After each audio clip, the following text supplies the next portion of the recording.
এবং গাছটা খুব ভালো থাকবে এবং বৃদ্ধিটাও হবে। এইভাবে আমি এই দুটো গাছে আমি খাবারটা দেবো।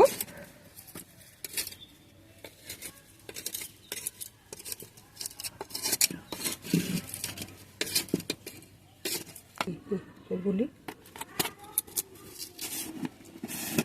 তার জন্য যেটা দেবো বন্ধুরা, দেখুন এটা হচ্ছে 1 বছরের পুরনো গোবর সার। আপনাদের কাছে যদি ভার্মি কম্পোস্ট বা পাতা পচা সার, কিচেন কম্পোস্ট যদি থাকে সেটাও দিতে পারেন। আমি এখানে 1 মুঠো করে দিয়ে দেবো এইভাবে।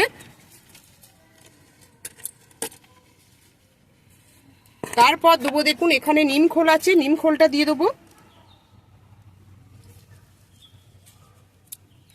1 চামচ দিয়ে দেবো। তারপর এখানে আছে দেখুন এটা হচ্ছে হাড় গুঁড়ো, এটা ডাস্ট গুঁড়োটা আমি কিনেছি যাতে তাড়াতাড়ি ডিকম্পোস্ট হয়ে যায়। আপনারা যদি কেনেন এইভাবে এই গুঁড়োটা কিনবেন,